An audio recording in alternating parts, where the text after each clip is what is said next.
हम लोगों ने ना हीले बहाने बड़े बनाए हुए हैं। बैंक के साथ कारोबार करने वाला कहता है नहीं नहीं मजबूरन लिया है, मजबूरन मर रहा था तू, आखिरी लबों पे था तो जायज है, जायज है। उस वक्त जब तुझे खाने को लुकमा न लगे तो हराम खाना भी जायज है। क्या दिक्कत थी? क्यों अल्लाह रसूल के मुकाबले में खड़ा हुआ तू? क्यों सूद का धंधा किया? क्या क्या तकलीफ थी? क्या कहां तू उलझ गया था? हम जानबूझ के अपने लिए जहन्नम इकट्ठी करते हैं, फिर कहते हैं सुकून नहीं जिंदगी में। कहां सुकून आएगा? कैसे आएगा? हमने खुद आग लगाई है चमन में अपने, जो कयामत की सजा है। मेरे नबी पाक अलैहिस्सलाम ने फरमाया रब तुम्हें सामने खड़ा करेगा। और किस तरह खड़ा करेगा? फरमाया लोगों के वजूद से कपड़े उतर जाएंगे, जमीन इस तरह दहकेगी जिस तरह तांबा जमीन पे रखा जाए और आग जलाई जाए। तांबा देखा आप लोगों ने? ये भी गर्मी गुजरी है ना, तो फर्श पर जब सूरज पड़ता था तो नंगे पांव चला नहीं जाता था। सही कह रहा हूं? नंगे पांव, बच्चे का पैर जमीन पे लगता है तो चीख उठते हैं, कहते हैं ओ जल गया पैर। हालांकि ये फर्श दुनिया के हैं।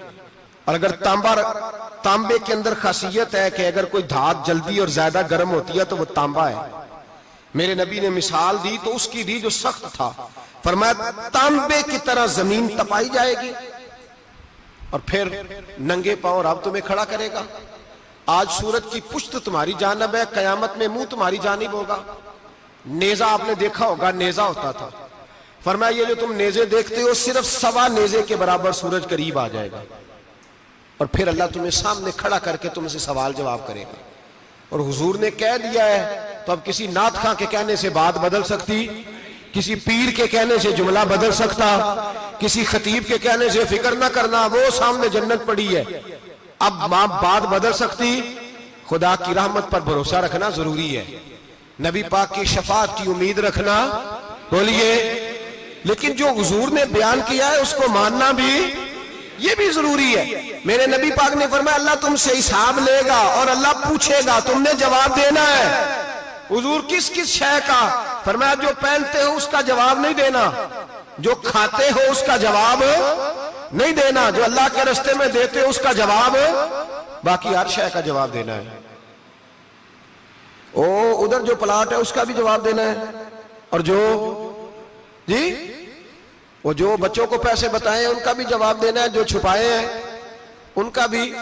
सुम्मा लतुसअलुन्ना यौमइज़िन अनिन नईम, जो कमेटी अपने मोहल्ले में डाली है उसका भी जवाब देना है, जो ससुराल के इलाके में अब्बा जी से चोरी डाली हुई है उसका जवाब भी, सबका जवाब देना है, तमाम हिसाब किताब। और अल्लाह फरमाते हैं मैं सामने खड़ा करके हर सवाल का तुझसे जवाब, तुझे हर सवाल का जवाब साहब। अच्छा ये जो बड़े लोग थे वो हिसाब से डरते थे, हम छोटे लोग हैं हम हिसाब से हम नहीं डरते, हम कहते हैं देखी जाएगी। बड़े लोग जो थे वो हिसाब से।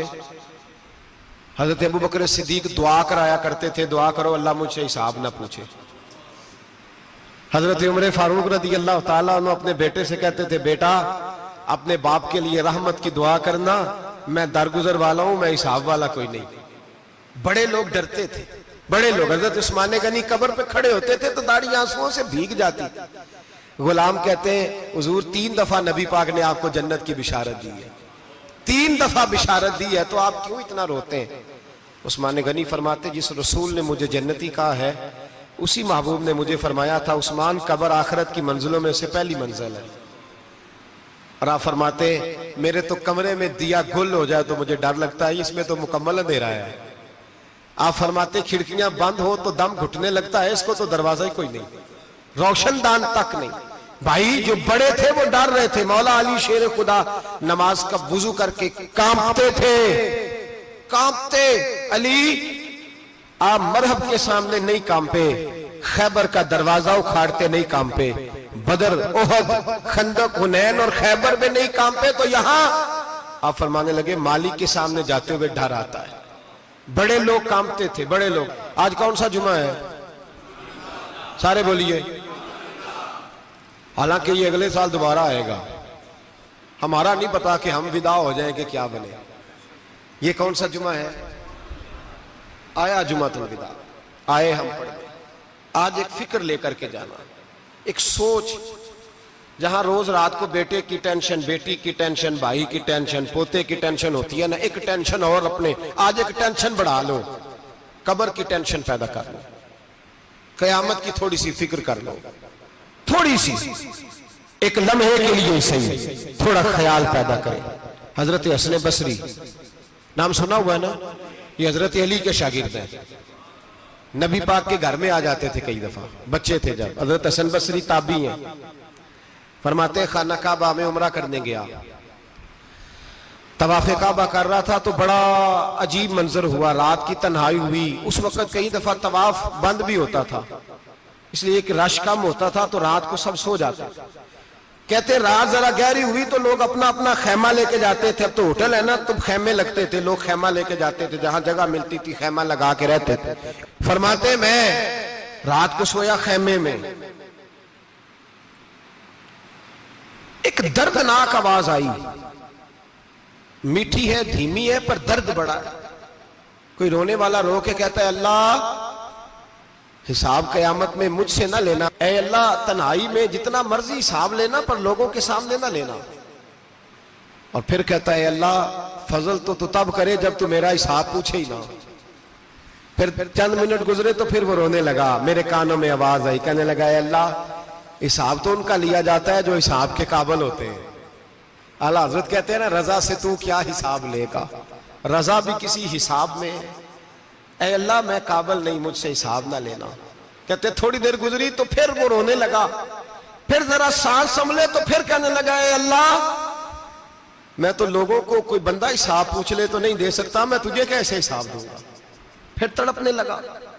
कहते थोड़ी देर गुजरी तो फिर एक लफ्ज उन्होंने कहे रोने वाले ने, कहने लगे अल्लाह देख तेरे महबूब का फरमान है जो माफी मांगे तो उसे माफ कर दिया करता है। ऐ अल्लाह मैं माफी मांगने आया हूं और मस्जिद नहीं आया, मैं काबातुल्लाह ही आ गया हूं।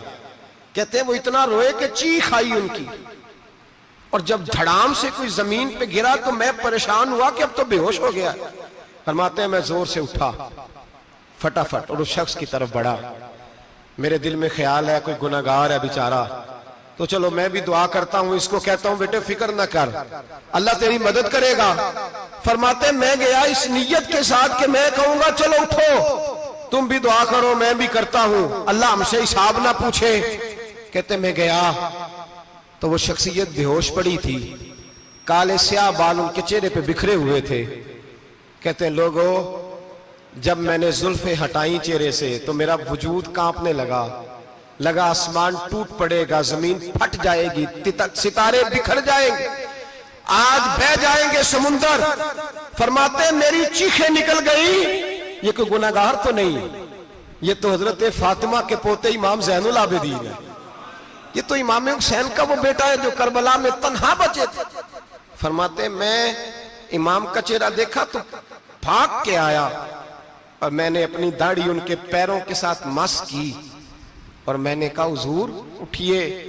इमाम उठे तो मैंने कहा शहजादे तेरे तो इशारे से अल्लाह कई गुनाहगारों को बख्शेगा, तेरी तो दुआ से अल्लाह बख्शेगा, ये क्या कर रहे हो। तो इमाम ज़ैनुल आबिदीन कहने लगे हसन बसरी इधर आ यार, इधर आओ बुजुर्गो, मेरे दादा के पास रहने वाले हो, मैंने ना आज ही सुना है कि उसका अजाब बड़ा सख्त है, आओ मेरे लिए दुआ करो, अल्लाह पाक मुझसे हिसाब ना पूछे। कहा हुजूर ना करें। अब फरमाने लगे तुझे नहीं पता कुछ चीजें ऐसी हैं कि रब ने अगर हिसाब पूछा तो मैं वाकई जवाब नहीं दे पाऊंगा, चल कर मेरे लिए दुआ। कहते मैंने हाथ बांधे हुजूर मैं नहीं करता, उठा कह। फरमाते मैंने हाथ उठाए, मैंने कहा अल्लाह तेरे रसूल का शहजादा है, ये तेरे रसूल का शहजादा है, ये कह रहा है तो फजल कर। ओ भाई जो बड़े थे वो तो तड़पते थे, सिसकते थे। बू अली हीती कहते खाना काबा में पत्थर पे सर रगड़ रगड़ के कोई बूढ़ा कह रहा था ऐ अल्लाह अव्वल तो हिसाब ना लेना, और अगर लेना तो मुझे अंधा करके उठाना, मैं तेरे नेक बंदों के सामने शर्मिंदा नहीं। इकबाल रो पड़े। इकबाल कुछ लोगों ने लिखा है ये आखिरी रुबाई है डॉक्टर इकबाल की, आखिरी, इसके बाद शायद उसने कलाम ने कुछ सीरत निगारों का ख्याल है। इकबाल मदीने की तरफ मुंह करके कहने लगे तू गनी अजहर दो आलम मन फकीर, अल्लाह तू गनी है मैं तो फकीर हूं। रोज मक्शर उज्र हाय मन पजीर, ए अल्लाह अव्वल तो मेरा कोई उज्र कबूल कर लेना मक्शर के दिन, और अगर ना करना हुआ अगर तुम्हें बीनम हिसाबम ना गुजीर, अगर जरूर ही मेरा हिसाब लेना है, ए अल्लाह अगर तूने जरूर लेना है, ए अल्लाह अगर जरूर ही लेना हिसाब, अव्वल तो मेरा उज्र मान लेना, मेरी कमजोरी पे रहम करना, ए अल्लाह मेरे बुढ़ापे पर मेरी कमजोरी पर रहम करना, अगर जरूर हिसाब लेना है अज निगाहे मुस्तफा पिन्हा बगीर, तो ए अल्लाह जरा हुजूर की निगाहों से ओझल करके लेना। ए अल्लाह मुझे शर्म आएगी, मेरे मुस्तफा करीम फरमाएंगे मैं तो तुझे हर बात समझा के आया, एक एक जगह तेरी रहनुमाई करके आया, तू कैसे अमल कमा, जरा ओझल करके अज निगाहे मुस्तफा पिन्हा बगीर, जरा हुजूर की आंखों से ओझल करके साइड पे करके लेना, मैं बर्दाश्त नहीं कर पाऊंगा।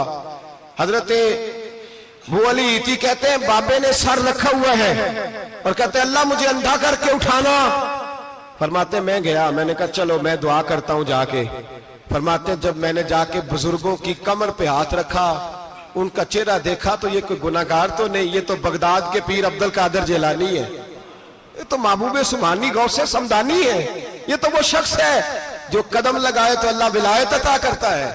जो बड़े थे वो डर रहे थे, मोइनुल मिल्लत वद्दीन अताए रसूल हिंदुल वली गरीब नवाज हजरत ख्वाजा मोइनुद्दीन अजमेरी रहमतुल्लाह अलैह, ख्वाजा कुतुबुद्दीन बख्तियार काकी को तन्हाई में बुला के कहने लगे मोइनुद्दीन सैयदजादा है, मोइनुद्दीन हुजूर के खानदान में पैदा हुआ है, मोइनुद्दीन से इसके पीर को बड़ी उम्मीदें थी, मोइनुद्दीन को रसूल पाक ने हिंदुस्तान भेजा था, पर कुतुबुद्दीन यार मोइनुद्दीन तबलीग का हक नहीं अदा कर सका। हजरत ख्वाजा कुतुबुद्दीन कहने लगे हुजूर 90 लाख तो मुसलमान कर दिए, और क्या हक था? फरमाया नहीं, जब तू तहज्जुद की नमाज पढ़े ना बेटा अपने लिए दुआ मांगना तो खुदा से कहना मौला मेरे पीर की कोताहियां माफ कर। वो जिस एजाज का था वो काम नहीं कर सकते, जो बड़े थे उनकी तो बातें बड़ी थी, ये जो हम छोटे आए हैं ना नए, टिकटें देते फिरते हैं, टिकटें, बेनमाजी जाहिल अनपढ़ पीर टिकटें बांटता है लोगों को, तू भी बख्शा है तू भी बख्शा है। वो 90 लाख लोगों को राय हक पर लगा के भी कहते थे नहीं हक तो ये है कि हक अदा ना हुआ।